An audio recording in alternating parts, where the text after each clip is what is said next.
All right. Welcome back to the show, guys. I don't know. I think I forgot how to do this, and this had to push me quite a bit.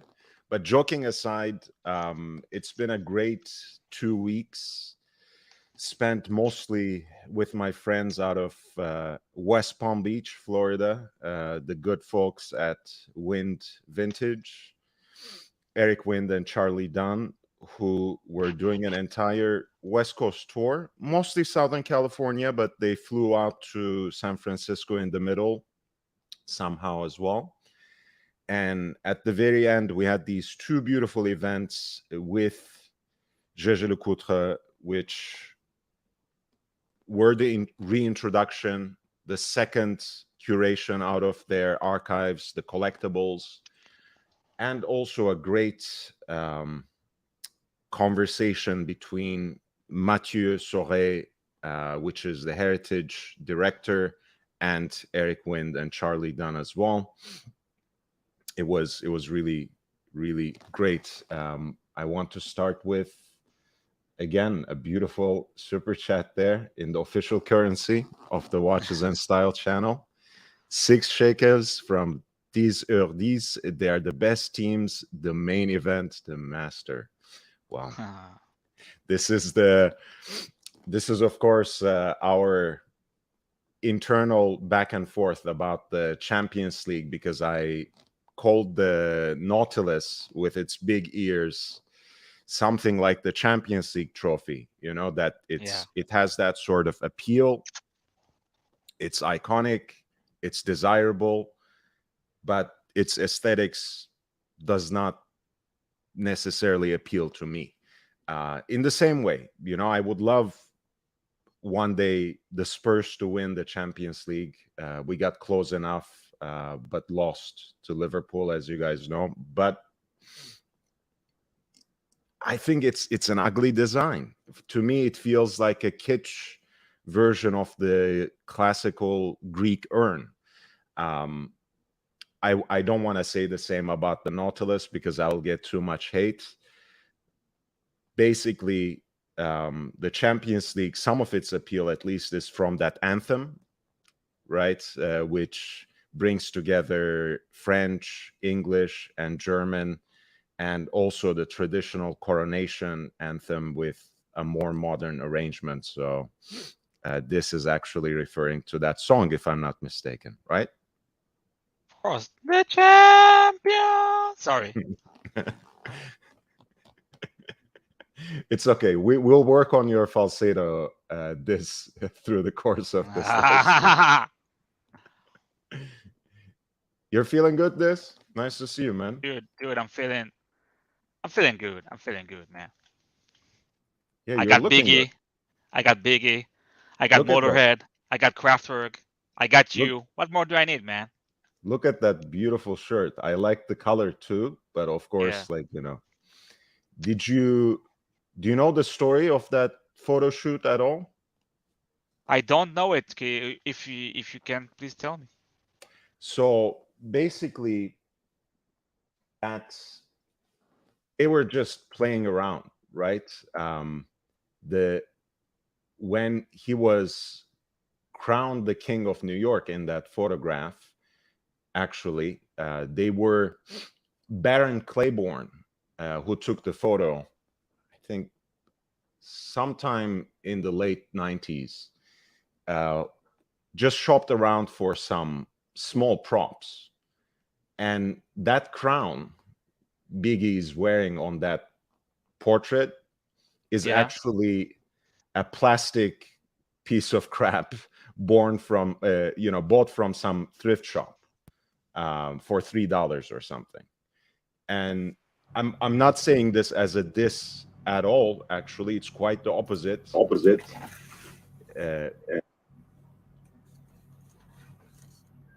I'm with you. Okay, it's quite the opposite in the sense, like, how the big man could actually make like a $3 piece of shit look so cool. I mean, it's to me that makes that portrait so much more powerful. Funny you should say that, because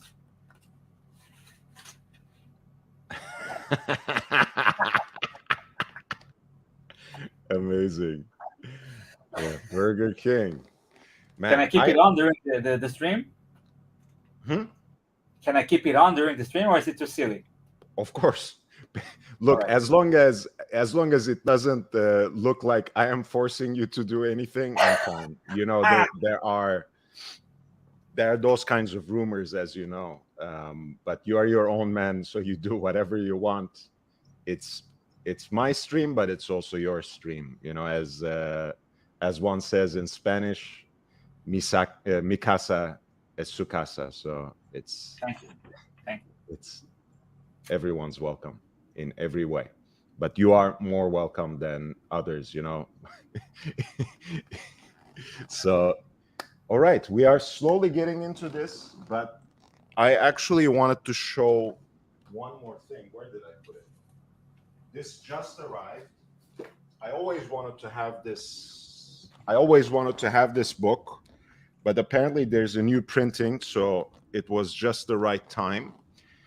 This is the book that Emmanuel Breguet wrote, Un siècle d'aviation.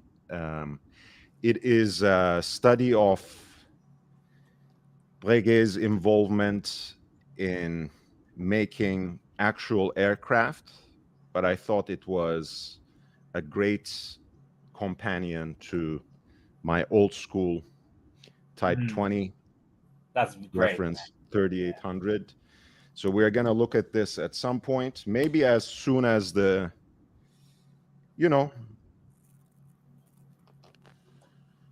live stream tonight. But I was very happy that I finally got this book. And I kind of like the blue print a little better. The earlier printing had a lot of red accents. Blue is more my color. Yeah. So I'm very happy with that, and maybe we can look at that at tonight's live stream and talk a little bit about the history of the Type 20 and if and how this new model fits into that history as well. I do whole milk. That is actually a fucking tome. That's why I should properly set up my bookcase here, but I will give just 1 second. All right. So while Lord is going, I'll entertain you, punters. So I got a new sheeter today. I got the Cistern CQ, the CQ. It won't focus, sadly, but... sorry. I'll go back to that. No, go ahead. No, just showing the new sheeter I got. I got a new sheeter today in the mail. You see that? Oh, nice. It looks like the CQ, Glashütte. Yeah? Yeah, that's what it's supposed to be. It won't focus, sadly. Maybe I'll bring a book. I have a book here. No. A little bit. It's so hard to make it focus, you know? Anyway, you got the gist of it. I did. Yeah, so it's like a CQ homage from China, and it's really, really built well, and I'm loving it. I like that design. I especially like the one that has an oversized date, kind of off center. Yeah. I think it's at 4 o'clock, right? Yes. But that one is too big on my wrist. Even though I noticed very happily when I was trying on some watches at Vacheron Constantin's pop-up that I'm filling into my frame. I think it helps all the ice cream that I've been eating recently. It's I'm getting chubbier wrists. It's what it's doing wonders for me. But this is the book that Whole Milk is talking about. It's visually it's a little less exciting than some other books, some other watch books, but in terms of the scholarship, in terms of the detail that it includes about Breguet watches known to the public at the time of George Daniels's writing, it is an incredible piece of study. as far as I know, George Daniels was granted an honorary doctorate, but he certainly deserves it twice or three times over. If I'm ever in a place to say something like that. Great history of Breguet as a maker, especially, of course, Abraham Louis Breguet, and also very great descriptions of every single pocket watch known to the public at the time, which also includes, of course, visuals as well. But I just wanted to introduce it that way because, people shouldn't really expect a coffee table book, even though the dimensions are very much a coffee table book. Less visually oriented, very much almost academic in its aspiration. Oh, wow. But a great book. George Daniels is certainly a very important figure in horological history as an agent, as an actor, but also as a scholar too, which a lot of times goes unsaid. That was, by the way, Breguet's own innovative self-winding mechanism for the pocket watch. That's the thing. All right. Let's see who else is in the chat. Jay Gray says, ice cream? Yes, sir. They use coconut milk, oat milk, etc. as the base. So it's very much possible to continue eating ice cream as vegan, which is very bad, of course, but that's my weak spot. I like to think at some point in my life I was more addicted to women than anything else, but it turns out I'm just a fat boy inside still. I was like that when I was a kid. So the only real addiction that I have in this life is sweets. I weaned myself off everything else in terms of bad habits, but sweets, I just can't stop. Basil, so nice to see you, man. Yeah, for sure. Man, Basil is such a great man, apologizing for whatever from a few days back. I like this guy. I really, really like him.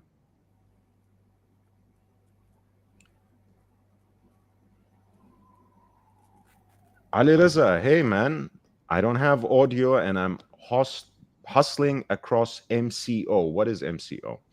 Still have to say congratulations to YB. I'll find out what I'm praising later. I'm sure it's class. This, you'll be forever my Burger King. Dude, thank you. Thank you so much. And the Burger King. Look at the swag, it's not just any birthday boy, going to Burger King. Just that slight tilt makes it. Hey, I learned from the best. That's right. Again, it's the thing, the $2-3 cheap plastic crown, the guy puts it in a certain way on his head and poses with it, and suddenly it's iconic. So it is what it is. You never know. Oh, Jay Gray says something that we were talking about in terms of a video you posted recently. Enjoy the ice cream and to hell with moderation. Well, Oscar Wilde has that beautiful phrase about it, everything in moderation, even moderation. So yes. It's good to keep things, in a balanced way. It's good to be a moderate, but there should be even limits to that. You can't always hedge your bets. You can't always flip back and forth. You can't always live in such a balanced way. Sometimes you do need to swing one way or another. Sometimes you do need to take a stance one way or another. And sometimes you just need to indulge. It might be as simple as that. So I wanted to say, since we mentioned this is channel, he just crossed 2.5K subscribers, but that doesn't mean that you should stop subscribing and supporting my man. So please, if you haven't subscribed, subscribe to Bizerlis. I'm posting the link in the chat.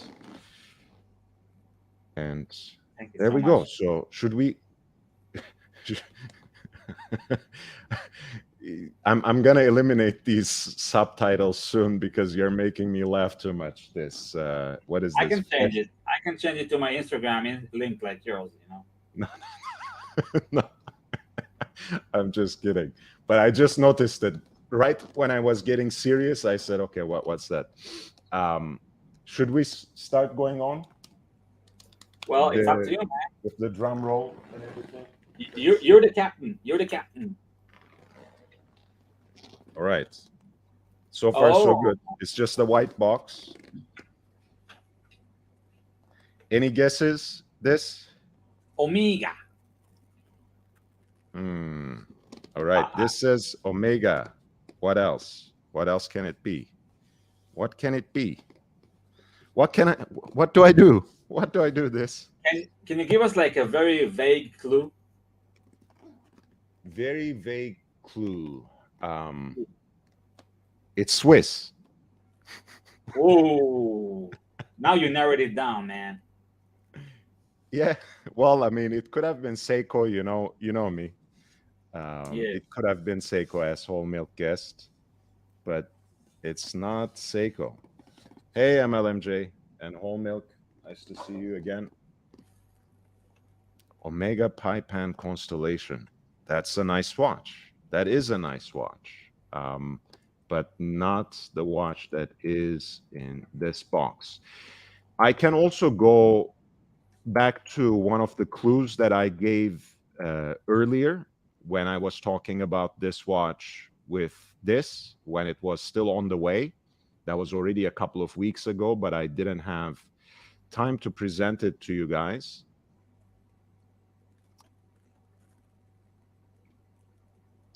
And that was, it actually has a complication that was not in my collection. So it's a fresh complication to my collection.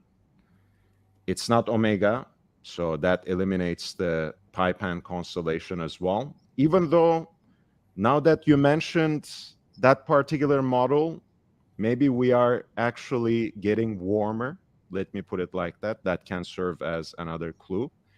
I have also mentioned that it's not Rolex. It's not Rolex. It's not Rolex. I guess you can say it's pre-ceramic, but that category only applies to Rolex, so it's not Rolex. What else? Grandma. That joke, is it too soon? Is it too soon? I mean, I know people are hurting with the origins of that joke. Still, people are still dealing with that swindler, so to speak. Yeah. Ooh, Whole Milk. I'm just gonna. You're too good at this. Maybe I should just temporarily ban you in the chat. Okay. Whole Milk says Genta watch. Then that's true. It's a Genta design and a Genta watch. That is true.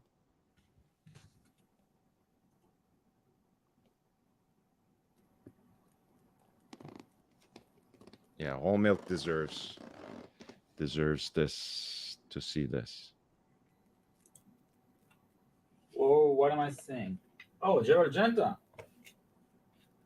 Damn. It is actually a Genta watch. So maybe not a Royal Oak or Nautilus or the so-called King Midas, as it is sometimes said to be a Genta design. It's not a Pasha. It is actually one of his own models. The beautiful white box with the accents.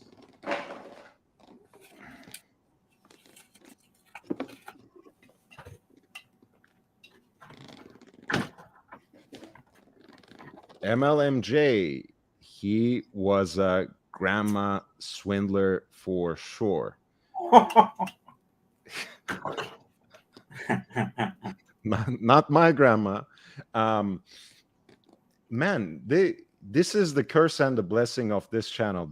We couldn't even play around. They already guessed it in 3 steps, basically. Whole Milk says Genta, Loose Tooth says Arena, Basil says Jumping Hour. It's that's the downside of having an educated audience. Dude, I love your unboxing. You go straight to business, straight to town. It's a bracelet watch. Whoa, what is it? I did mention it's a bracelet watch as well. You remember that was my early clue from the last time. It is whoa, a Gérald Genta. Sorry.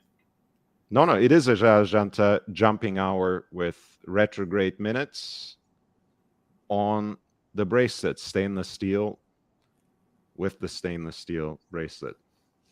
Congratulations. Thank you, man. That was actually a good motivation for me, in the sense that I have been looking at these pieces, but I was always hesitating. Should I buy it? Should I not? And once I saw one of the examples exactly in the condition that I want, with the bracelet, which I actually like, and with this white dial, I was smitten. I had to buy it. It's from a Japanese seller, and they are very honest and very precise in their descriptions. So I was very happy with what I got. Yeah. Exactly as promised. Can you put yourself on full screen, maximum screen, and show us the watch close?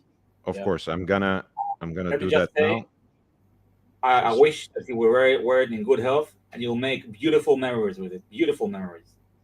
Thank you. It's already, having the privilege and pleasure of presenting this watch with you, it's already my first good memory with it. Wow, I love the hand.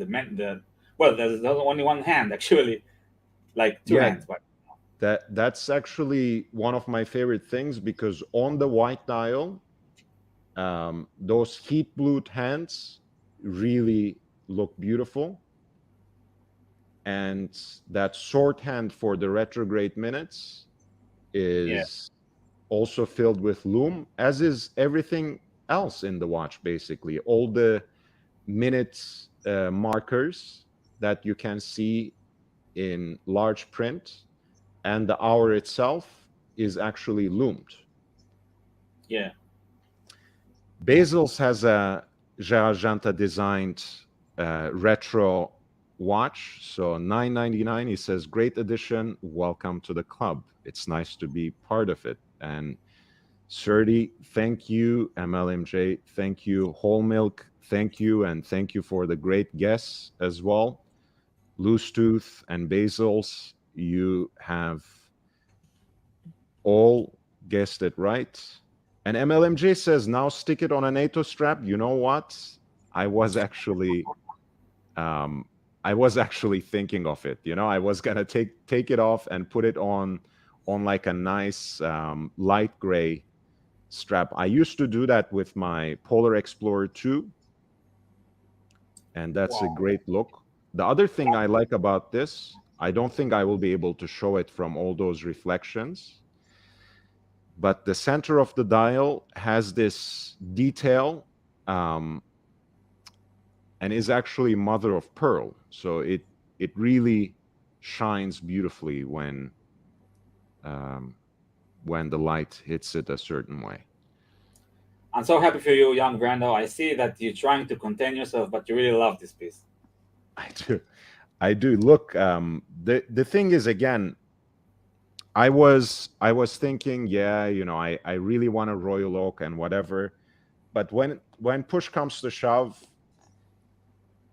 I'm discovering more and more that I usually have a very hard time spending more than 4 or 5K on a watch to begin with. There have been instances and rare instances where I spent more than 10K, but a little more, I get a little uncomfortable. So I ended up getting this, and I have something else on the way. And it was, Ooh, someone's being a bad boy.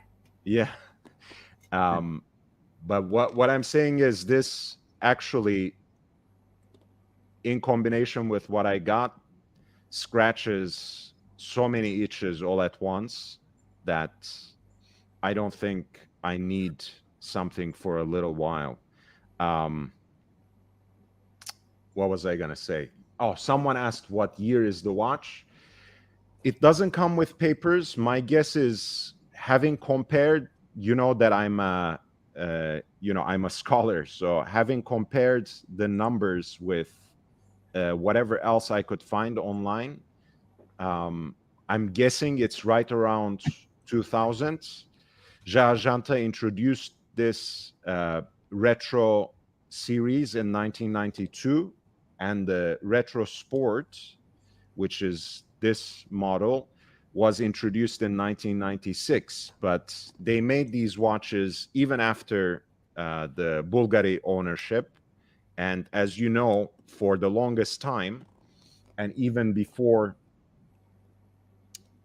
LVMH, even right before LVMH took the ownership from Bulgari and transferred it to Louis Vuitton for a revival, as you know, the Mickey Mouse watches, even like a platinum 50th anniversary edition watch, they were all with the legendary retrograde complications. Of course, there are a few more kinks, so to speak. You know, there are retrograde chronographs that are made this way.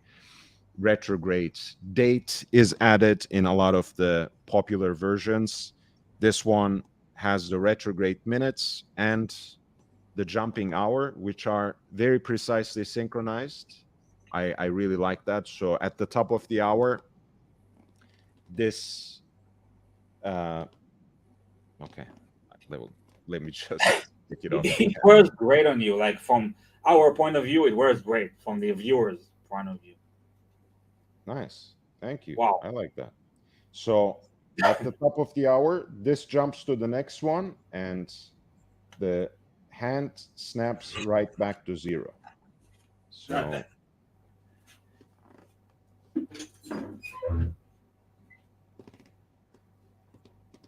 and Sir T. Danny is complimenting this on his beautiful shirt. I agree. I think it really fits him. If anyone else would like to jump on the panel as well, please feel free. I appreciate you all. So if you would like to come on the panel and talk watches, you are more than welcome. And we can also look at the couple of watches that this added in the last week or so. And again, in the meantime, if you haven't subscribed to This's channel, I posted the link above. Please do subscribe. He also regularly posts content. Oh, by the way, I also got one more goodie. And again, that's relevant to the channel. I haven't unpacked it yet, but I finally got this these what do they call it, like a ring light of some sort with a mounting mechanism for the phone. So I will start making talking hands videos, you know, because my hands great.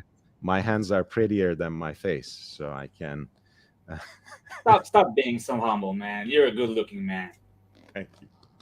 Well, And I'm celebrating this occasion with a small Milka Choco wafer, whatever you call it. nice. To celebrate your new beautiful watch, Lord.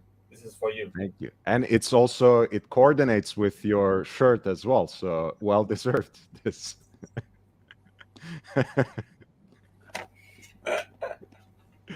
Amazing. Enjoy it, man. Enjoy. Thank you. Oh, Dan says, I watched your Gainsbourg video yesterday. Well, thank you, man. I love the guy. Mike the Snake, congrats, YB. Wear it in good health. Thank you, guys. Thank you. I really appreciate it. There's so let me pull up my Instagram.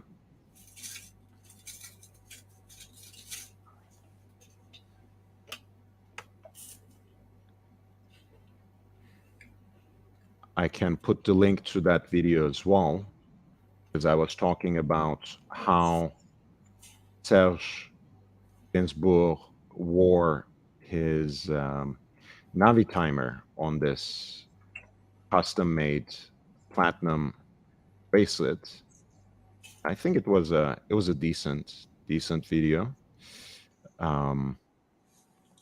with a couple of visuals as well.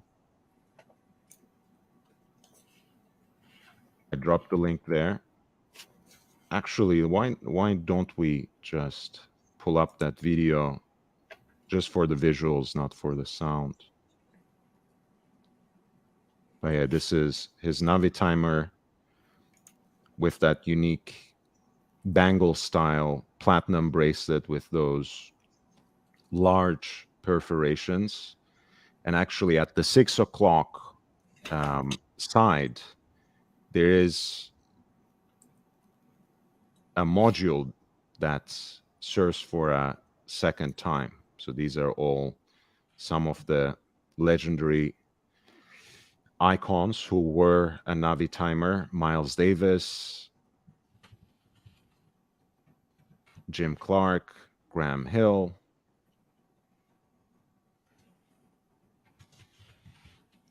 There's Jim Clark and Miles Davis again. Nice. Yeah, those were cool dudes, man. Team Lotus forever. I was gonna say these are serious men. Man. And there we go. This can be I can imagine this in this pose as well, right? Smoking cigarettes with sleeves rolled up, showing off his watch. Yeah, dude. I mean, it's a compliment to be, compared in a way to this man. It's a compliment. So thank you. I love the strap, man. Yeah, they reintroduced those straps recently. I don't know if they still sell it, but I know they produced a few watches like that. I think they call it like an air racer bracelet or something. Let's see.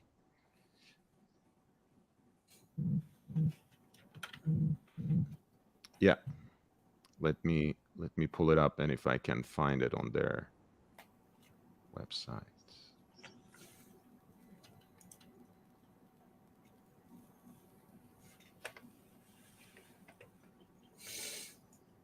Okay, during the pandemic, during the closures, Georges Kern actually donated his personal prototype Navi timer with the modern creation of that bracelet. As you can see. Wow, a metal bracelet. Yeah, the original was actually made in platinum, apparently. Custom made for Serge Gainsbourg.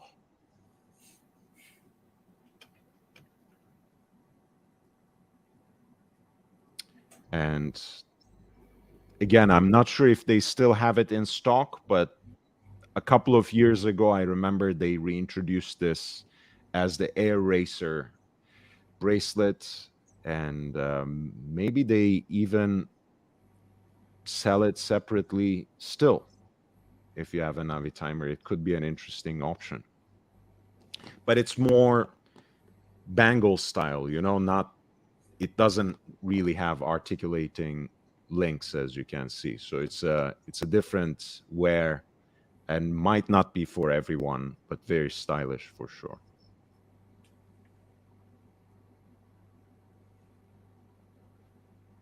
Marshmallow. Okay. Huh? What? Yeah, you attractive, you very sexy. Huh? What is bullshit? How are you doing, Danny? Not bad, mate. You? Good. Nice to see you. Nice for coming in. No worries, mate. How you been doing, man? Do you all have right, any man. new pickups? What's that, sorry? Do you have any new pickups? Can't remember. I don't think so. Not last week. You No, I gotta watch last week. No, I think within. I can't remember if I haven't bought out in last week. Maybe bought some a few weeks ago. I think Cartier what last time I bought. Cartier. Oh, what did you get by Cartier? The XL, the Santos 100. Okay, that's a great watch. Yeah, it is. It wears nice as well.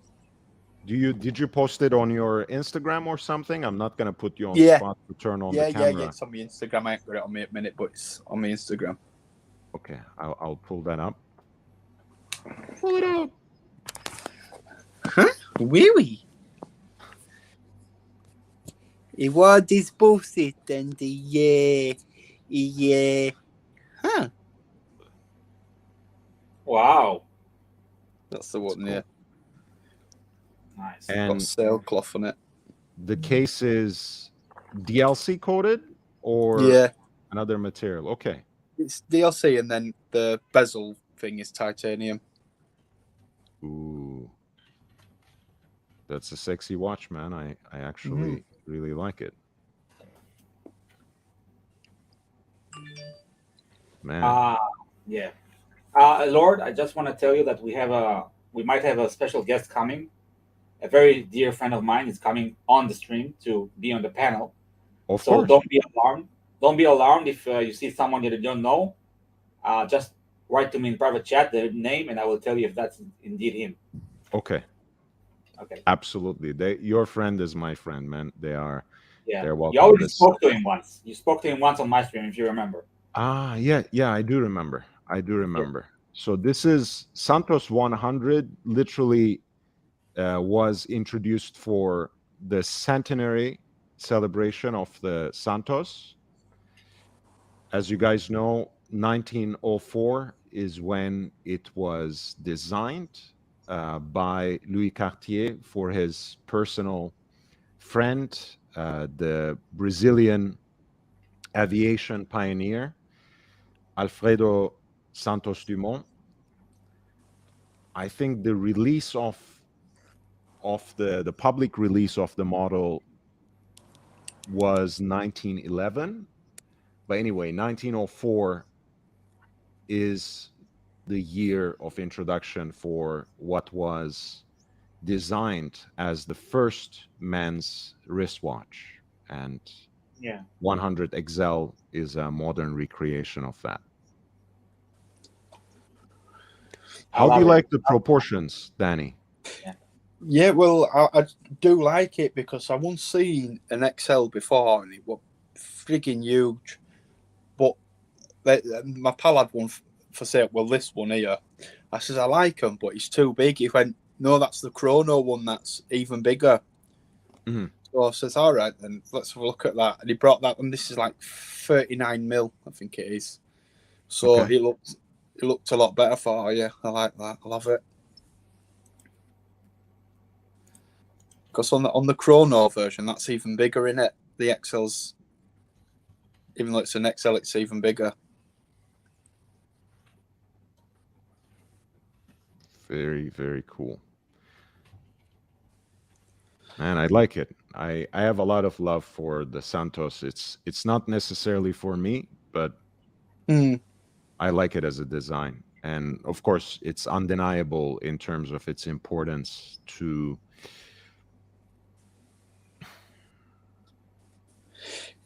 Thing is, every so often, I just fancy something totally different to what I've got. You know, like having like Rolex, Submariners, and stuff. I just think I fancy a change. Yeah, very cool. What you're doing? You're looking at vegan porn. I'm what? Looking at vegan porn.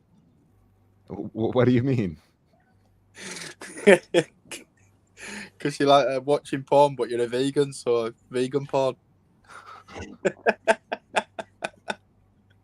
No meat included. Well, I mean, look, if that's what you call girl on girl action, maybe. Well, it is, isn't it? There's no meat. Well, I mean, you know, I call mine the meat, so I don't know what you call yours. What, you drinking coffee?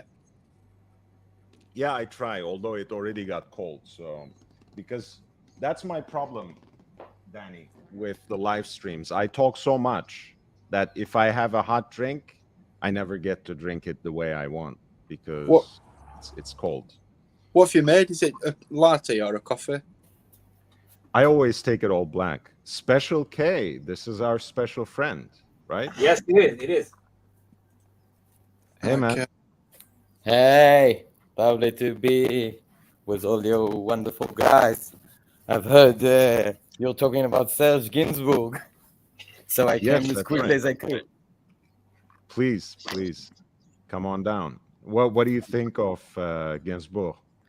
Mr. Monsieur Gainsbourg, like he used to call himself. Now I'm a huge fan. I've been a huge fan for ages now. I guess he's one of my. I don't know if it's good to say that to put him in that position, but he's one of my childhood heroes. I mean, an elderly guy that runs over a 16-year-old redhead girl, and she's not only redhead, that's a true hair color, as he says in the album. And then he goes to some kind of peculiar sexual adventure with her. I think that's quite a fit. Okay. We're talking about this album. Considering that it's illegal in most jurisdictions, I will reserve my judgment on that. No, in France, it was that time it was quite controversial, but there was some kind of it was basically an open letter to the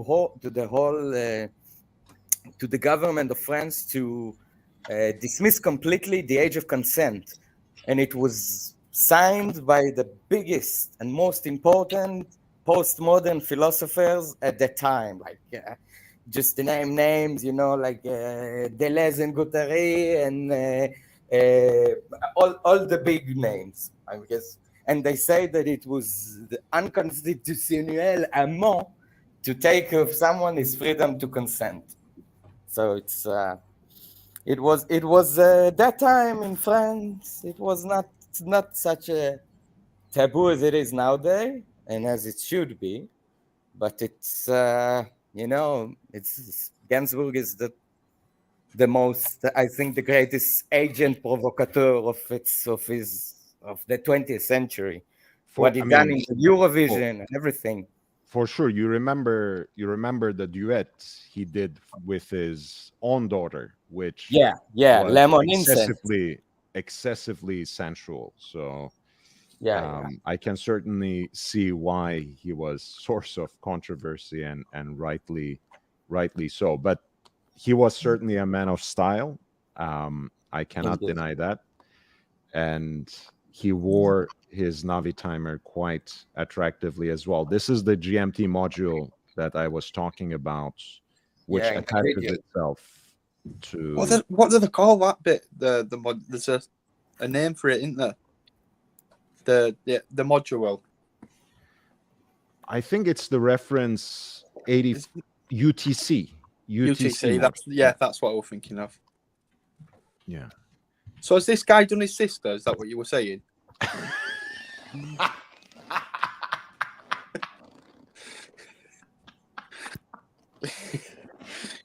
Thanks for simplifying it for our Yeah, audience, then.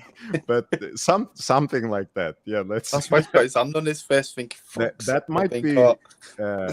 that might be more acceptable from certain legal and moralistic standpoints, but I think it was even worse. Of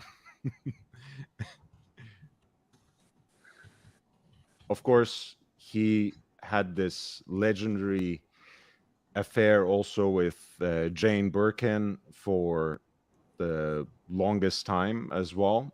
They were lovers, and Birkin, as you know, is the person for whom the iconic Hermes bag was designed, because she was kind of carrying around these wicker baskets as an article of style, also as a utilitarian thing, but she didn't find them as utilitarian for travel, and she actually had the good fortune, you might say, of traveling one time right next to Hermes's president at the time, who ended up basically designing on the back of a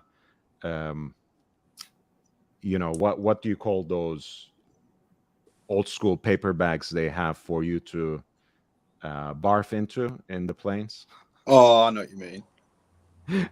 So Jean-Louis Dumas basically did a sketch on the back of one of those paper bags, and then realized that design later on, and eventually that became the iconic Birkin bag, which now sells for multiple times, of course, its ticket price on the secondary market.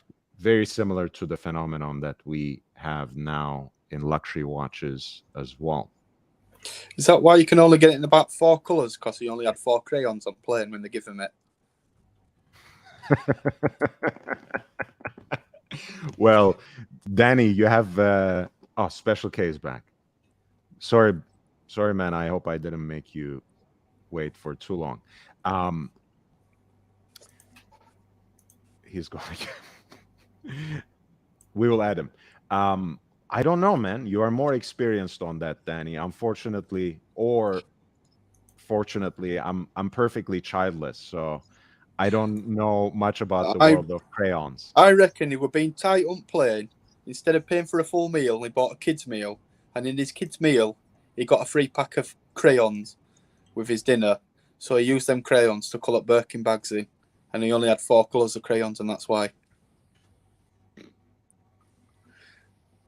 Well, thankfully, since then they have expanded the line. They have many more colors, and also different options for your leather as well, if you are ever given the privilege to buy, of course. I don't know. Maybe now that Hermes watches are cool, maybe we will buy some watches from them to build a purchase history. So with that, one day we will qualify to buy a handbag, and then we can aspire to the levels of Archie luxury one day. I won't be buying no handbags. But it's proper. You think watches is a clicky game, getting them from like Rolex AD. That Birkin's even worse. One of my uncle's, one of his mates' wives, she's got an account with Birkin, and she's got this account where if she stops buying any, she loses the custom. So as soon as they bring them out, they send it to her and just take money straight out of her bank. She has to buy it. Well, I mean, that's, you see, the way you put it and the way you explained it, Danny, I feel like that's a policy that only encourages people to flip, to sell, because when something is offered to you and you don't respond to it immediately, you don't buy it, it goes to the next person, and you are basically eliminated from the list of preferred customers. So you end up either buying things that you don't need and stash away, or you sell it to one of these fashionable resellers like the Real, Rebag, Fashion File, etc., and they end up flipping them for you, and they take a commission from that. And you know, it's just something that encourages that behavior, rather than, you know, going down the list properly and, you know, just selling things to people who demand them. I wanted to read Dodger's super chat for 10 Sloti. Great to see you guys together on the panel. It is indeed, Dodger. Pardon me. Feel free to jump on yourself. I think the link is pinned above. But do you know what else they do with her as well? Every so often they say, "Can you take a picture of them all bags?" So they check that she hasn't sold them. Ah, okay. I like that. So I like yes, that. as soon as they come out, she gets them straight away, and they just take money from her account, even if she don't want that one. So, all in all, you are telling me that Archie Luxury is in fact the ideal customer for women's handbags, because he actually not only takes pictures but has entire displays of them, and takes videos of them. But they cost so fucking much, but that'll be his reply. The minute we get Special K, the minute he drops out, I hope it's just a problem with his connection. And I'm not, man. Thomas Broadband says, like flying Qatar, they kick you, they kick you to the curb, horrible strategy and awful transactional relation. What does that mean? He's talking about why we're saying, like, if you pause and not buy one, then see you later. You've got to keep. She's got to keep buying them. Her husband keeps buying them for her. Yeah, but no, I understand that. But how does that work with an airline? If you don't fly regularly with them, they don't even sell you tickets? Is that what it... I suppose snobbery, innit? I don't know. Hi, Special K. Are you back? Is it the connection? I can't hear him. Click twice. Click twice for yes and once for no.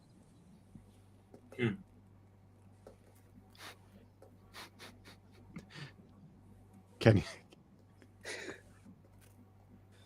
you lose points and status. I think, you know, here's the interesting thing, because I've seen it on some watch channels. I've seen this whole customer authorized dealer relationship sometimes presented as some sort of loyalty program. And I have a difficulty in understanding the relationship as such. First of all, you know, I should start by saying, because I know there are some new viewers to the channel, that all the watches I have in my collection, except for what I got, you know, through my father, I bought on the pre-owned market. Sorry, Special K. I have no audio, he says in the background. So I don't actually chase or try to sustain these sorts of relationships with authorized dealers and sales associates. So I would be, first of all, the worst person to ask in terms of how one does that to begin with. That's why I also Mhm. love, in addition to everything else he contributes to this channel, that's why I also love Aussie Expat, because he is kind of the master of establishing and sustaining a relationship like that. And he comes on the channel quite a bit, introducing his insights. But when it comes to my position, it just happens that I'm never really as interested in the contemporary catalog of a single brand that I would have anything to gain from Yeah, I that get sort what of you're saying. relationship. Because you like a diverse collection rather than one brand. You like all different ones. So The only If- brand I like in that way is Rolex, but I Mm. don't really like Rolex after year 2000, more or less. yeah, I get Personal you. taste. Again, Yeah, no, there's no nothing strong wrong with feelings against it. But usually I like, I also don't have any hard and fast rules about like, oh, it has to be one watch, one brand. Yeah. No. But nevertheless, I never have that sort of commitment to a single brand name that I would want to invest so much money into a single location, into a single boutique, into a single brand to get that watch that Yeah. I really want. Yeah, I wouldn't do that either. So for me, I can never look at that sort of relationship as one of loyalty. To me, I like having a loyalty program in my local coffee shop. Most days I make my coffee myself, but when I go out, I'm that kind of person. I always have my punch card in my pocket. No wrong So with that, mate. To get a free coffee at the end of it when you've collected stickers. So I Nothing get wrong my with that at coffee all. from the same place and turn in that card and get my free coffee for the 11th one. I like that as loyalty, but it's not like I'm gonna buy 10 or even 5 or 3 watches from the same location just for the sake of it, just so I can get that 4th watch, which presents the real prize for me. Yeah. And then you've got 3 or 4 other stuff that you didn't even want, and then you add all that up and you think, why didn't it's gone grey market? And it's buy one much cheaper. And just to expand on that, these days I don't travel as often, but when I used to travel, again, I think that's a justifiable reason to be loyal to one particular airline. If they have enough of a reach, if they have a number of partners, you can basically travel using the same network. And next time you travel, that comes back to you either in the form of free miles or like a few different amenities on your flight, maybe a free upgrade, so on and so forth. That makes sense to me. In the world of watches, to me, it does not make sense. Big Meech says, well, I mean, again, I don't know. This might be right from 2000. 199, congratulations and welcome to the 21st century. It does at least look like a 21st century watch, right, Meech? Everything else that I have looks like 19th century. This looks like a real modern piece. Love it. Thank you, my man. So what brand of coffee are you drinking now? Oh, I haven't ever shown you. I think this is another show and tell because I love them. You're gonna pull Copilla Whack out, aren't you?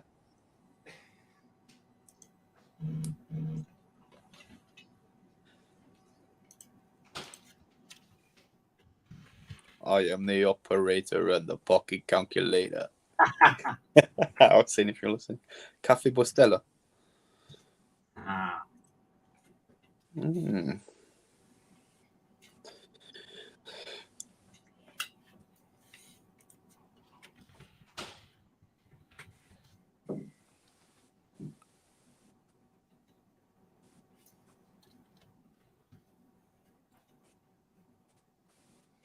Don't stay all silent, man. Go ahead. We're waiting for you to come back. I'll keep talking then. I'll have a chat with this. How's it going, Des? Oh, it's quite good, quite good. Thank you. How are you doing? Yeah, all right, mate. What you wearing? What you got on? Oh, I got my new shitter. My new shitter. Let me show you the shitter. Ah, you fucking hurt my eyes. What is it? It's the cistern. It's a CQ homage from China. All right. Yeah, I really like it. It cost $200. It's really well built, and I never will buy a CQ, so I just want to have like something similar. I don't care that it doesn't say CQ glass shooter, you know. Mm. Yeah, Just for bashing about and stuff. yeah, you know, just to have fun. I don't care if Just it's a enjoy it, shitter, you yeah. know. I like all watches, like cheap, expensive, mid tier. I don't fucking care. Yeah. Well, I've seen that because you've got a few different stuff over years. I've seen that you've got all different stuff. Yeah, dude. Congratulations on your Santos. I only saw it now. I didn't know you got it. Yeah, I've had it a few weeks. Yeah. Eh.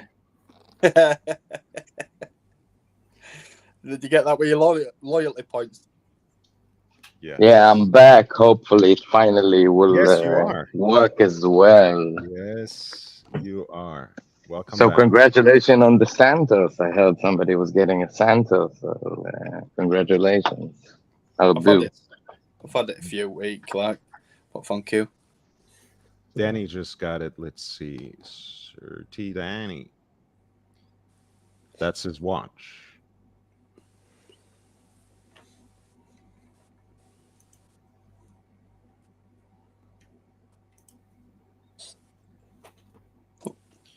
My photograph's not the best there. It looks all chipped and stuff on the side. And But look, I used to, again, in a way where I just internalized something without even thinking about it. I used to think that old school DLC coating, the way it wears off and chips off, would be unseemly. And then I saw a couple of watches from 20, 30 years ago, that original Porsche design chronograph, for example, from 1972. I saw Karl Lagerfeld's A series Royal Oak, that he bought very early in Milano and got DLC coated himself just because he wanted something all black. Surprise, surprise. And that was just sold last year in May. And I think Audemars Piguet itself bought it for the museum. And that watch looked incredibly attractive too, even though it was, worn off. I think it just adds to, to the vintage charm of the piece. It's a different taste. That's all I'm saying. Some people like things new and shiny. Others like things, a little bit broken in and, with some patina. And I think when it comes to the patina, DLC, even when it wears off, represents something interesting, I think. I had a Tiger 1000 that did this. Do you remember Night Diver from James Bond? I forgot which one it was. Hey, guys, I have to bow out. I'm really, really tired. I gotta go sleep, get some sleep. So, All right, this mate. We'll see you in a bit. Thank you so much, again, man. Lord, for young Brando, congrats on your new watch. Good health, Thank you. good memories, good times. Let the good times roll. Danny, Very nice. it's 2 or 3 I like it weeks. very much. Thank I you. can still tell you, Oh, wear it in good health, man. And Platona. I can't do it. Platona. Really? Hey, buddy, this. Have a great rest of the stream, guys. Thank I you, will Dave. see you in a bit. This. See ya. Bye. Thank you. John D says, I sent you an email. Let me see, man. I'm not seeing it. Which one did you use? I didn't get it yet. Maybe if it's a big photo file, big visual, it sometimes takes a while for it to process and drop into my mailbox. Let's see. But yeah, so this is Lagerfeld's, Karl Lagerfeld's own Royal Oak, and you see how it's chipped and worn off. Yeah. But like as a complete picture, of course, it's a watch from the 70s. You know, it's gonna have some wear and tear. It's gonna have some, you know, wabi sabi, as the Japanese call it. Well, definitely, yeah. So I'm a big fan, actually, even when it wears off. Very beautiful. Special K is back. Jake Brooks. Congrats, gentlemen. Excellent choices, both for the Santos and Genta. Yeah, I'm back with very Well, interesting with the DLC ones. Yeah, I believe this is actually bought by AP itself to put it on their museum. At least that's the last time I heard of it.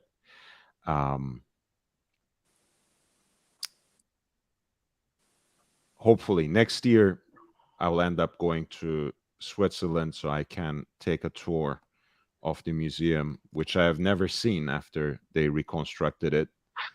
I really look forward to that. Interesting. Talking about museum pieces, I sent something in the chat. It's one of my Grail watches, and it's got a nice story. If you can take a look, maybe you'll find it interesting too. I'm sure I will. Yeah, let's see. I'll bring it up. Yeah.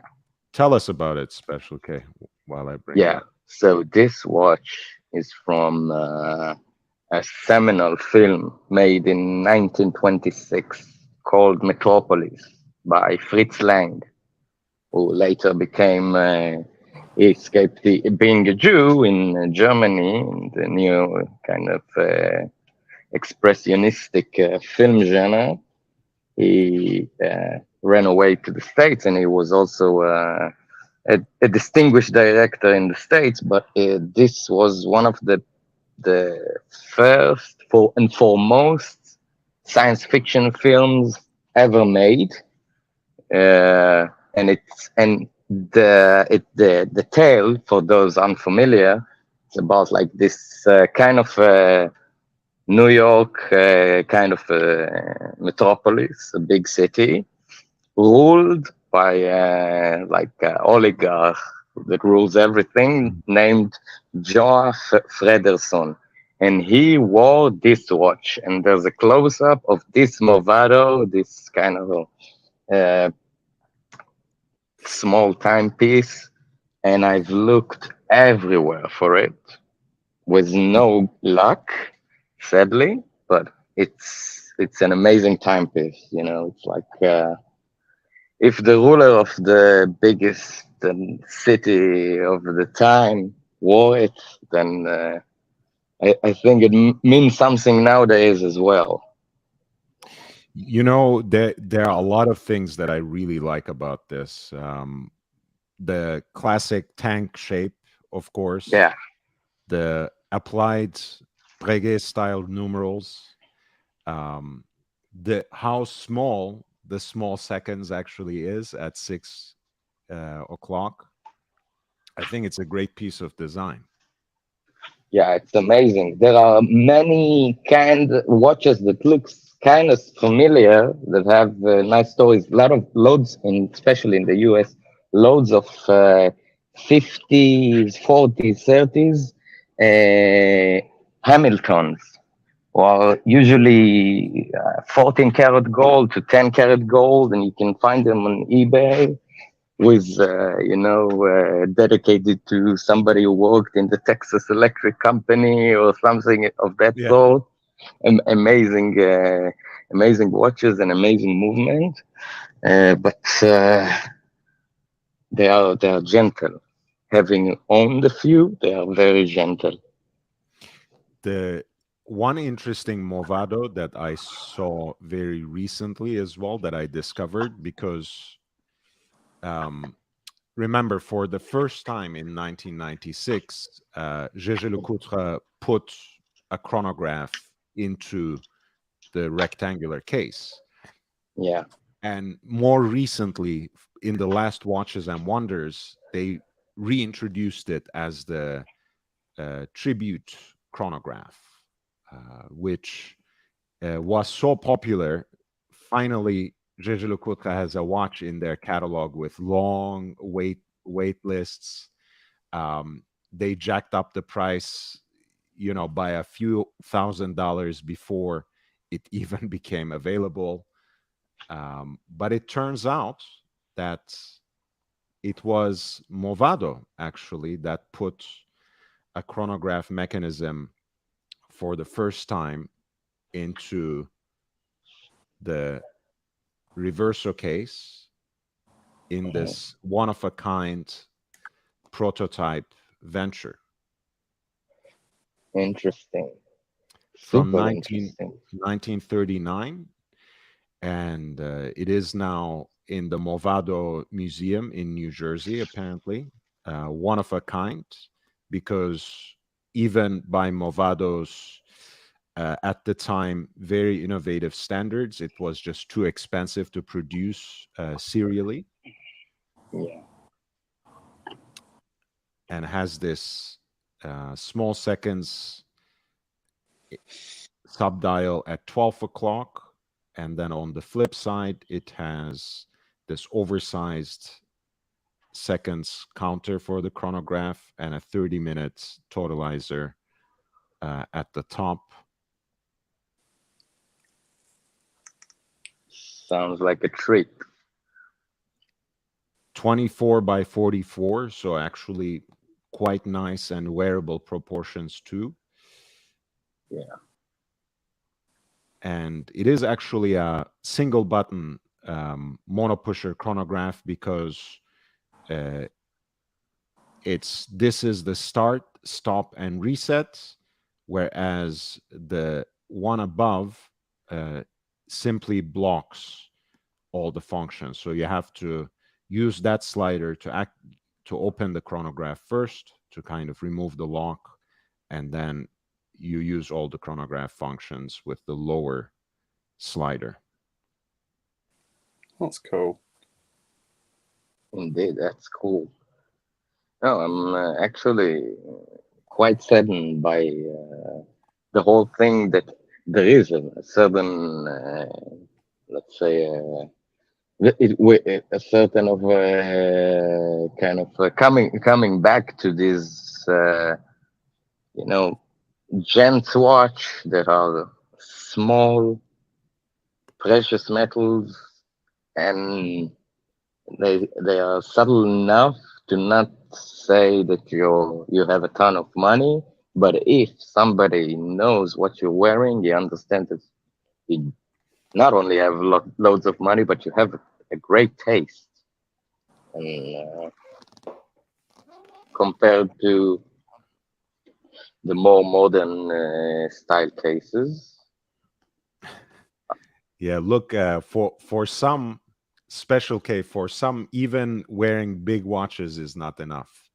I was earlier with this, I was talking about how I had my friends Eric Wind and Charlie Dunn visiting Southern California, for the most part, Southern California, for the last 10 days or so. And they put together a lot of events in collaboration here with collectors groups and with some brands, including Gégé Lecoutre as well.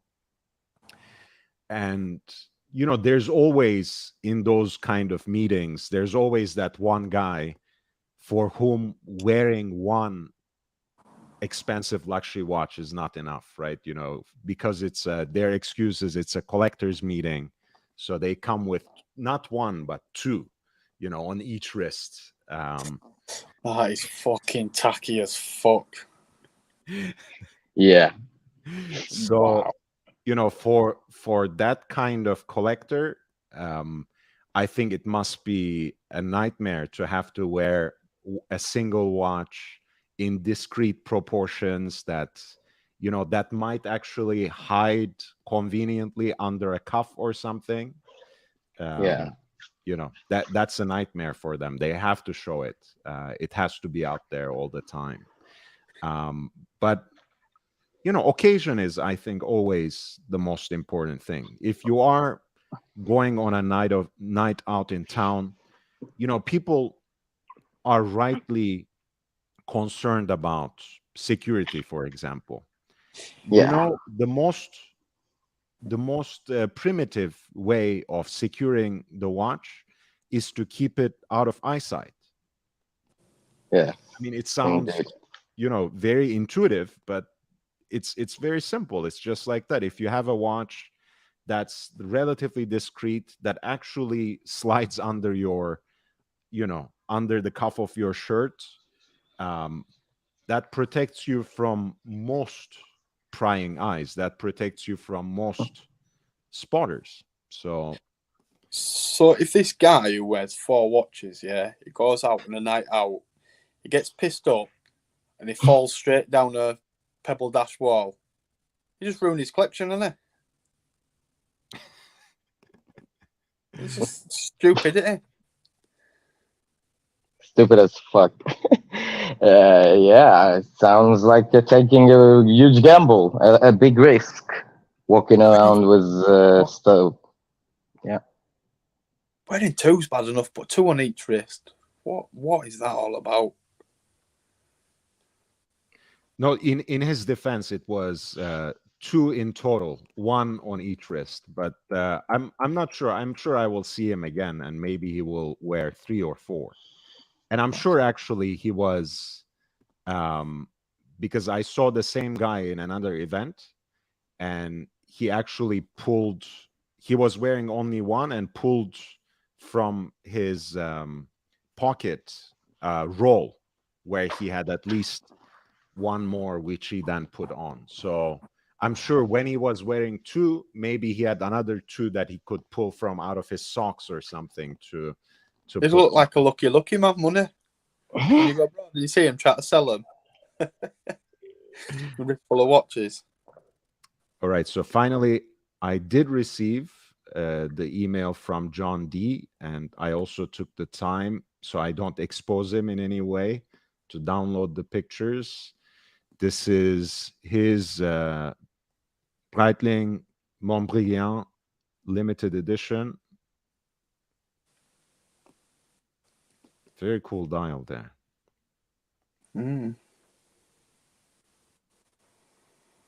Indeed. Wow. And this is the case back, apparently, which has like a engraving in relief of the Breitling manufacturer from La Chaux-de-Fonds. Very That's cool. a nice case back. AB, that's a thingy movement then, isn't it? That's an in-house movement. Is it? AB, I'm almost certain. I'm not sure with this particular limited edition, so John D will clarify what kind of movement is actually in it. The only thing that I do know is it took a lot of resources from Schneider family's own coffers to develop the B01, the in-house movement. And in fact, it was partly because of that they had to pass it on, that they had to sell the brand because it stopped being a profitable venture for them. Okay, this is the B01. Great. Smallest case that holds this movement. Yeah. Wow. Nice. As you guys know, B01 is part of the student exchange program with Tutor, where it goes to Tutor for its Black Bay chronos and Tudor Pelagos's caliber. I believe, what was it? MT 5612, I want to say. That goes to Breitling for their Super Ocean Heritage 42 millimeter watches.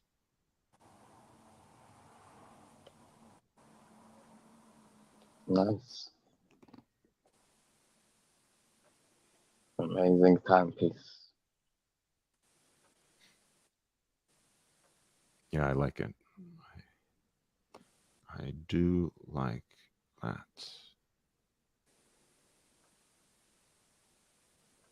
Yeah, one of the things that I really do like about the Navitimer also is how easy it is to spot it in like old pictures, because it looks like nothing else. Like it has such a specific aesthetic that if it's on someone's wrist, because of the that reverse panda look with white chronograph registers against the black background, the slide rule bezel, the relatively oversized proportions of the watch in relation to the time period, it just makes it so immediately noticeable on everyone's wrist in photographs. So I like that. Yeah, it's kind of one of those true classic. It's hard to miss. It's highly recognizable.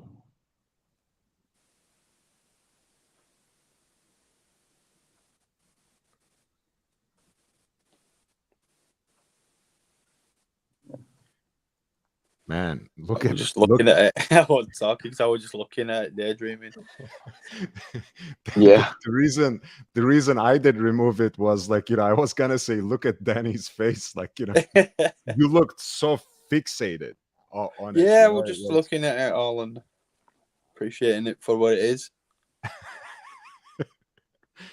Please, for those of you who are watching live, just rewind it a little bit and zoom on Danny's face. You'll know what I mean. Yeah, we're looking at all detail on it and all chapter rings and stuff. Sorry, man. Sorry, I didn't want to make you so self-conscious. I don't give it. It just looks like looked like trained killer studying his next subject or something. Yeah, same look. You know me, mate. You can't offend me. Say what you want. It is the same look. It's the addicted watch collector. Eyeing his next purchase. Maybe I should really get a Navitimer.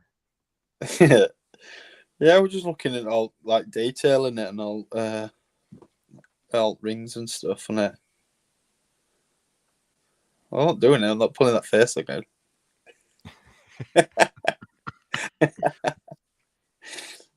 No, it is beautiful. And all that detail, with the red accents as well, the slide rule bezel, which has a nice grip on it. It's pretty cool. Yeah, it is, yeah.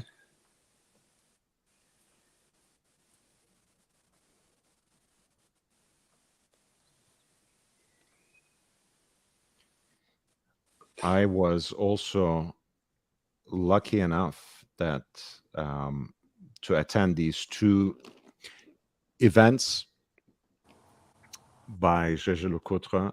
So they had some pieces from the archive lying around on the panel, which must have been very anxiety inducing because they had like I think about a dozen of these kinds of pieces. This particular set was not for sale either, and they had like 2 or 3 security guards in the room. This was part of the panel discussion.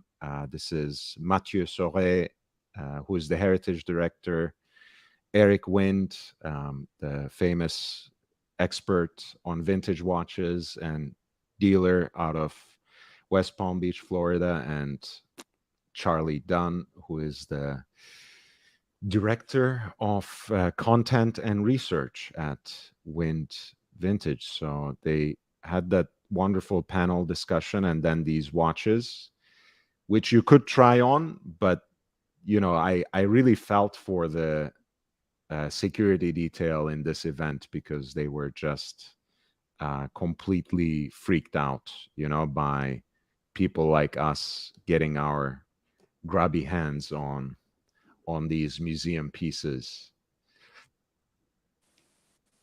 Yeah, that's a group shot, and my new friend Charlie, we got along splendidly.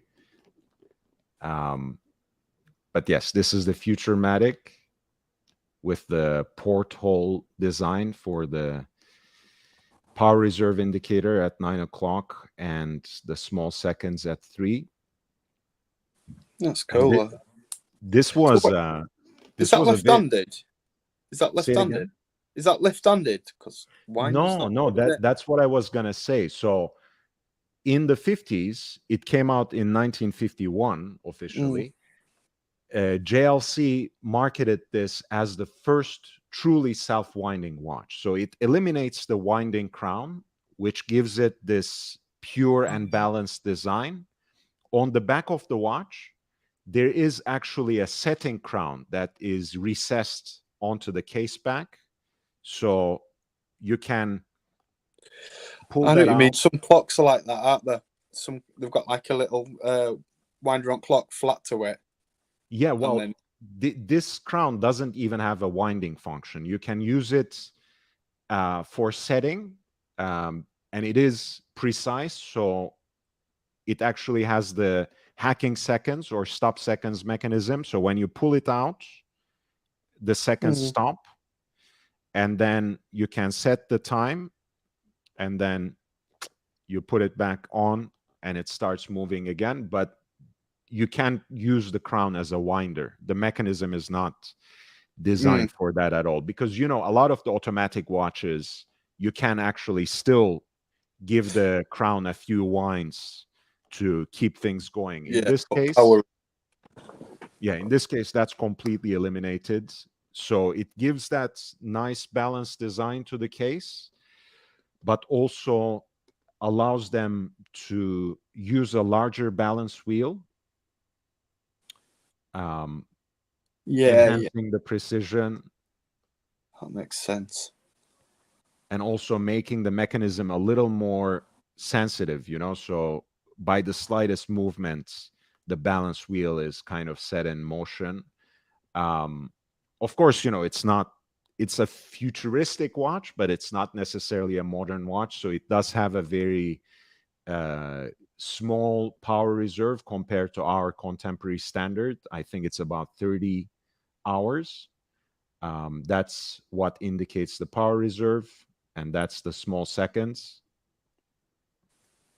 I really love this design, which is a later iteration with the porthole style openings for these two indicators. Earlier designs have the subsidiary dials, more traditional.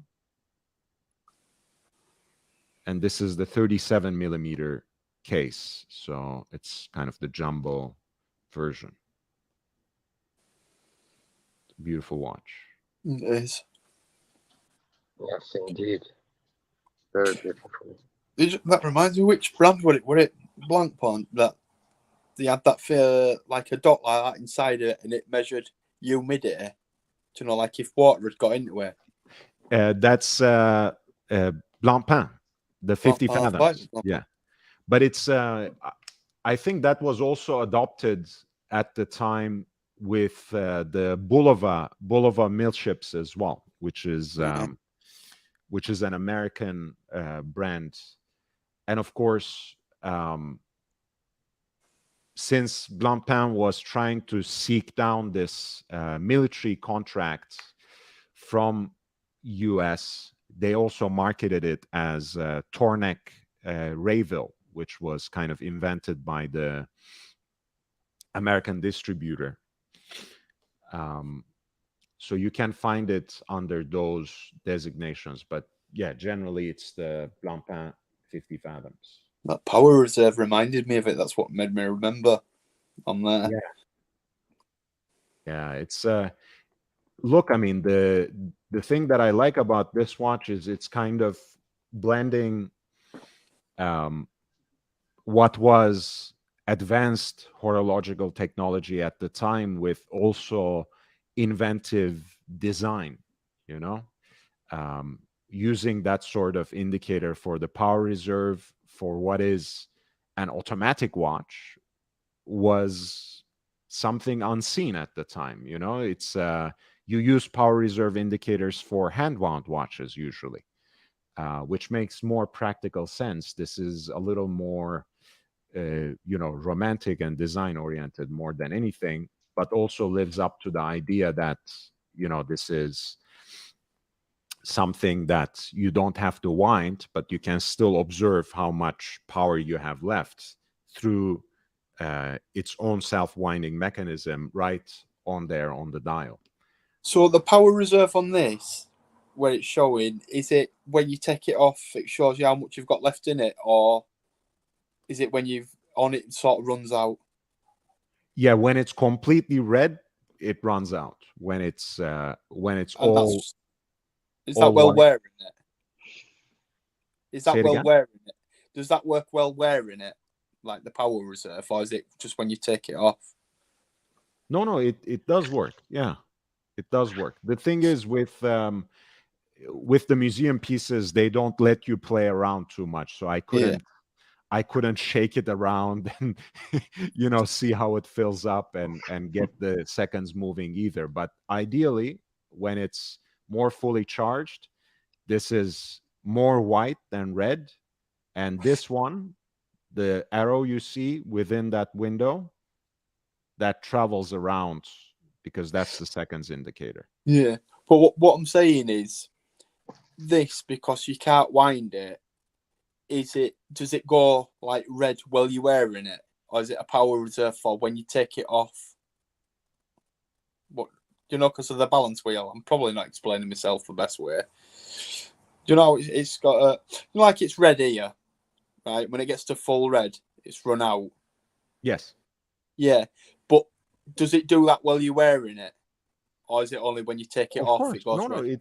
it does it all the time. I don't think it has anything to do with you taking it off. But of course, you know, when it's laying dormant, when it's immobile, obviously when, you know, it's only autonomous for what, 30 hours. After that, it will be depleted. That's what we're trying to work out. So once it's run out, then you'll have to set time again. And when you're setting the time, it's sort of winds it while you're setting the time, because there's no winder on it, is there? No, it winds through a bumper style self-winding mechanism. So it has it's not a full rotor, but a bumper style that winds in both directions. Right. Yeah, that's what we're trying to So work out. So basically, it puts the power reserve in it as you're setting the time. no, it puts the power reserve in it as You wear it through the using the motion. kinetic energy. But Yeah. that's what the other thing I was wondering about. Will you wearing it, and it runs out while you're wearing it? I'm confused, you know. No, it shouldn't. Ideally, it shouldn't wear out while you're wearing it because it does charge by the motion of your wrist. Right. Yeah, that's what I'm saying. So when you've got it on your wrist, it don't run out. It's only when you take it off that power reserve for that side. So we're a bit Technically confused. speaking, yeah. If the mechanism is functioning as it should not run out while you're wearing. We got there in end, mate, didn't we? Yeah.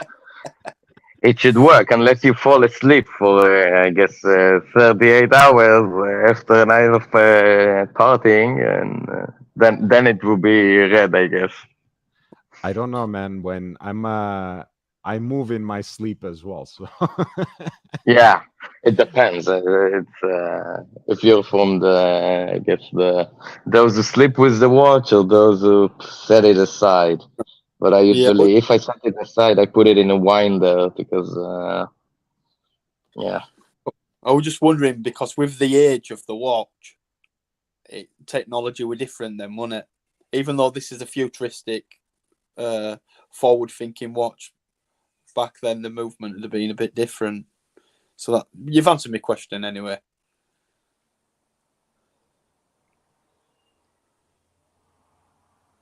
I guess it was different, better, maybe. I see that.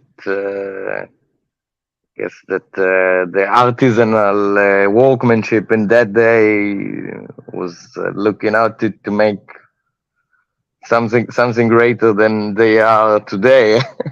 Not trying to offend the watch companies today, but the things that they did in those days are amazing.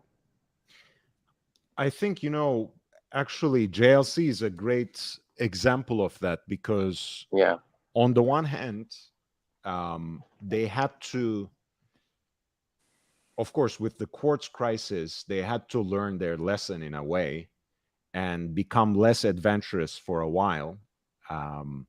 After the 70s, I heard yeah, that they had about 800 people working in the manufacture.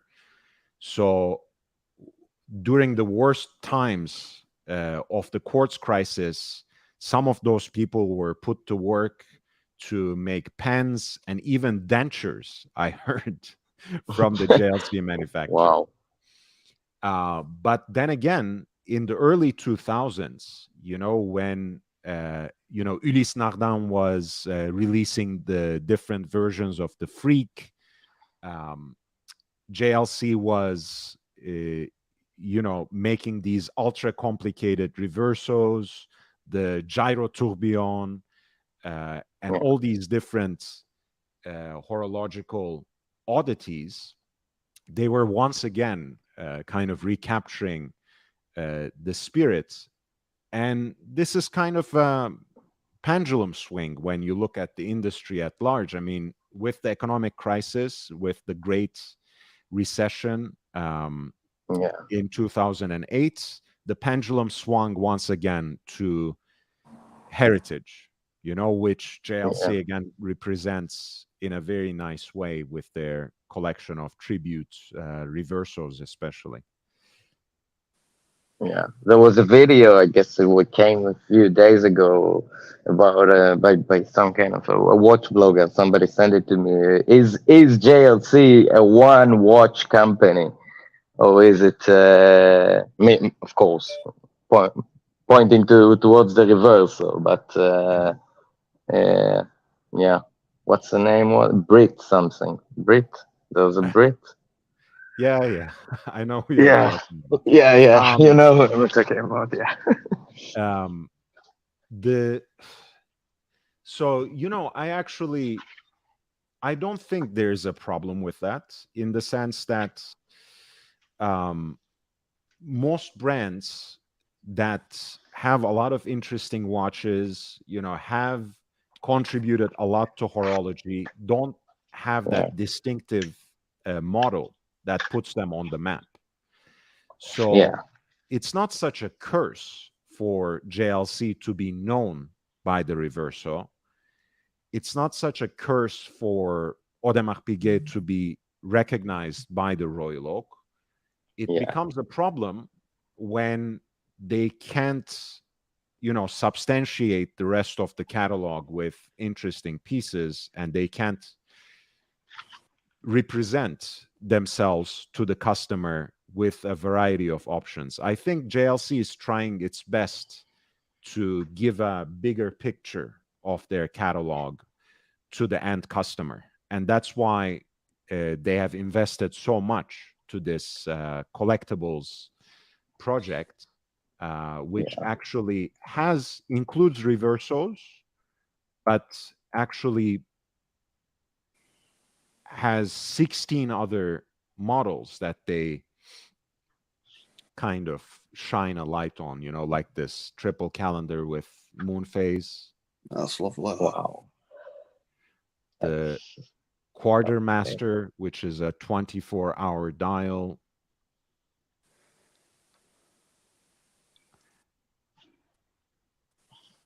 Interesting. the Shark, the deep sea chronograph Yeah, with a 24-hour cities bezel, which makes it like a world time as well. You know, and all these different designed alarm watches that are are even dive very watch, nice. you know, Polaris Memovox, which has these triple crowns, of course, one for setting time, one for setting the alarm, and one for actually manipulating this inner dive timing bezel. Yeah, And this yeah, is one of my super cool. favorite complications, you know, that because we joke around with dive watches, right? You know, that you basically only used to, you know, time your egg, you know, Yeah, your boil an past egg. time, Yeah, and keep track of the parking meter. Well, JLC actually made a watch in the Memovox series with the the parking parking time. timer, amazing. That is so cool, and the watch is stunning. Yes, the lugs are quite tight. What it Right? is, it's 16 or 16 millimeters or 80. I don't know the Interesting. exact measurement of that watch, but chances are probably it should be maybe 18, like 36 to 18, possibly. Yeah, that's the right in my up my alley. I love them. 36, Perhaps 18. 35 Yeah, to 16. It can be that too. there But yeah, was an today, Indian made watch, a shitter that was a 35 that I used to love so dearly, and it kind of resembled the style of those of some of the watches here. Not really resemble, but it has some of its characteristics. Maybe you heard about it. It's called HMT, the company, and it's called, the name of the model was Sona. I'll send you a photo 1 second. I thought that I what menopause that HMT. what? What? HMT. I thought that was for women for menopause when they're going through their menopause. No, no, HMT. but it's HMT. Yeah, yeah. It's no, it's an amazing watch. 1 second, I will find a good picture. It's a nice story. They were called at a certain time the timekeepers of the nation of India, and Gandhi and his wife Indira both wore them with great pride. I will send you. I'm trying to find a photo, a nice photo. It's I have also a heard 35. I have heard of the brand, but I haven't really looked into them, and I'm not really familiar with their catalog. So I will appreciate it. I would appreciate it when you post a picture for us. I'm going to get off because I've got a couple of things I need to just sort out, and I'm being ignorant while I'm trying to sort them out on my phone and talking. Feel ignorant, so I'll catch up with you both later. All right. See you I both think later. take care, Danny. Thank you You so too, much mate. for joining. No problem. I think we're going to close in about 10, 15 minutes as well, but I do want to see Yeah. what Special K is showing us. And I Thomas, also will send you a video about the brand, which is quite interesting. It's like a governmental subsidy kind of factor. It was, and it closed its gates several years ago, and ever since everyone is looking to get one. Not a Franken one, of course. I like And this case it's design. Yeah, it's yeah, beautiful, it's very beautiful. interesting, and it's hand wind. It uses a 17 joules based on citizen mechanism, and I'll find the timekeeper of the nation. 1 second, I'm trying to find the video. Maybe. St. Peter was saying, Thomas was waxing poetic about JLC, which is music to my ears. It's one of my favorite manufacturers as well.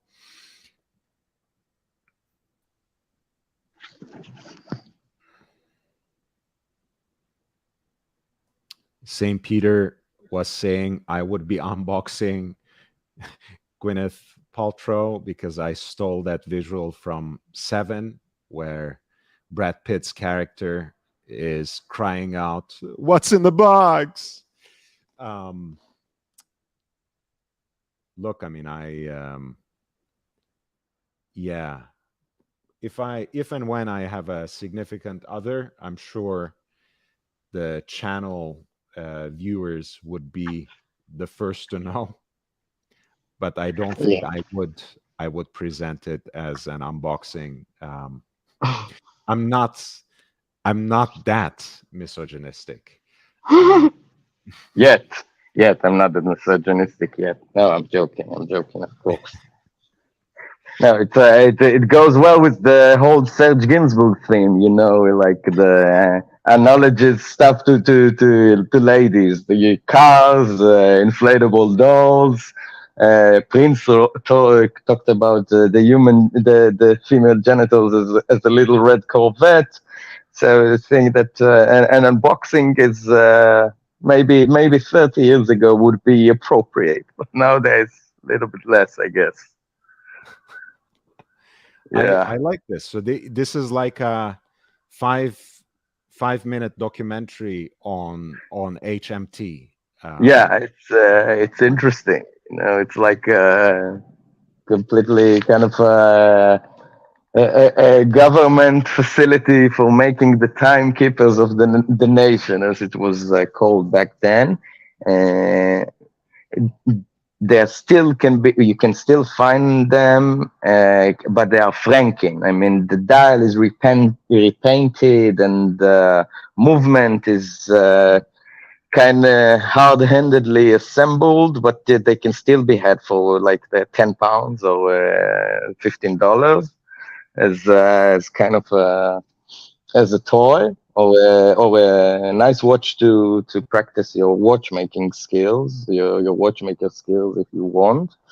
But it's very nice. They had a nice collection overall. I also like the full name, Hindustan Machine Tools Limited. So HMT is Hindustan Machine Tools. Nice. Yeah, they used to be in mainly. I used to be in touch. This also was in touch back then when we used to look for those watches. We were in a group, a Facebook group of HMT watch collectors with all those guys in Bangalore, and sadly during the, let's say, you're not allowed to say the name of the horrible disease that we had a couple of years ago, right?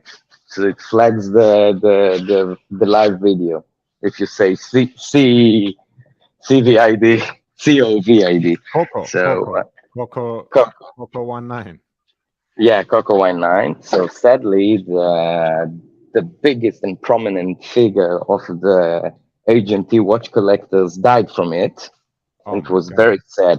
I mean, it was the guy. He curated everything. He had the gallery, and it was very, very. It was devastating to hear, but he was an amazing guy, and so something in the community also died with him. But the community still flourishes. I mean, there are many people who really dig these watches and are looking for them, and it's a piece of history of Indian history. It's an interesting timepiece. And it's interesting to find interesting stories about their cheap timepieces, mechanical, slim. I mean, they don't have any precious metal in them, but they have great character and soul, and that's what I loved about it. Back when I used to wear them, it was great fun. And it's of course it doesn't have sapphire. It's like a plexiglass, so you can use some polywatch to remove all the marks. So it's quite. I prefer that. I prefer that. Yeah. You know, I'm Yeah. a vintage guy, so I actually hate it that sapphire crystals pick up all these, like, you know, thumbprints, and I don't like it. I actually much prefer plexiglass, which, you know, you can actually polish out and buff out, you know, when you need to. Also, rather it's than interesting. sapphire. It's more the plastic is more alive because it's always it's kind of the temperature of the plexiglass is always hotter than the sapphire. The sapphire is always cold when you touch it, compare to those plexiglass. So it's interesting. It's an interesting take. Like it has more soul. It's more alive, less of a stone. That's a very nice way to put it, because, you know, a lot of the vintage watch collectors also like the visual distortion that these domed acrylic crystals introduce to your view of the dial as well. So there is something very distinct in it, whereas sapphires, of course, you know, by and large, harder wearing, more durable, and less prone to scratches, etc. But maybe it doesn't have the same feeling behind it. Yeah, the charm, the je ne sais quoi, that I don't know what that makes it feel more feel nicer, maybe from time to time. Yeah, Absolutely. Saint Peter was asking, is that Punjabi writing? It's just Hindi with the Devanagari script. So that's what you had in the documentary there earlier. yeah, And SNL's box skit with Justin Timberlake. That's right. That yeah. was a funny one. That's my DNA box. Yeah, and again, anyway, no comment. Yeah, I won't no go comment. further. Yeah, no, We have only- I said my D, nothing else. It's a classic skit, Davi85 says. Thomas says, have you ever rode in the Indian car, the Ambassador? Quirky manufacturers over there. I don't actually know. I only know Tata in Indian automobiles. I mean, Tata is like, as far as I know, it's half of India's industry. They make everything. Hmm. Yeah. And then Thomas says the human touch matters, about what we were talking, what we were saying a moment ago. You can see it in the watch. It radiates soul and effort. True that. True that. Word. Word. Yeah. All right. Well, Special K, it was lovely to have you. We have almost reached 2 hours, so I think it's a Yeah. good time to break up the stream. I'll be back tonight in about 6 hours at 8 p.m. my time. So if anyone in the audience would like to jump on, we'll talk about Breguet's parts in aviation history, specifically through this wonderful little book that I just got. The new Type 20 watches, and maybe we'll also take a look at the upcoming Bonham's auction as well. There are some interesting watches that they have listed there. If you have not yet hit the like button, please do so. I really appreciate that, and it does make a huge difference for a small channel like this. If you would like to help me expand the community, feel free to send out those links. I do have a lot of shorter videos too, a number of 1-hour interviews with experts on vintage watches, with independent makers, and with fellow collectors as well. I think that's an interesting type of content to circulate, to disseminate. So feel free to do that. Ultimately, that helps me the most at this level. And if you would like to contribute in other ways, the links are there in the video description, and I will send them into the chat as well. But thank you for getting on the live stream and helping Thank me. you, Brando. It's been a pleasure. It's my pleasure, Special K. I really appreciate you. It's nice talking to you again after this is live stream. It was nice to have you over here as a guest. I hope you can come back whenever your time permits you. Sure. I will be back. It's been a pleasure. And I'll sign off so you can give your farewell to the viewers and tune in to his next stream because it sounds super interesting. I'll tune in for sure. All right. Thank you, Special K. Thank you. Okay, bye-bye. Bye. And again, thank you. Don't forget to check out his channel, and Sir T. Danny, who joined me earlier. I'll be back with the nightly live stream. Again, if you would like to contribute to the channel, you know how. In the meantime, if you want to reach out to me, feel free to write an email to me at this address, which is lordhellespont5@gmail.com. That is lordhellespont@gmail.com. You can find me on Instagram as well. That's what it says there, young.brando. And I look forward to seeing you on the next one. Take care until then. Thank you.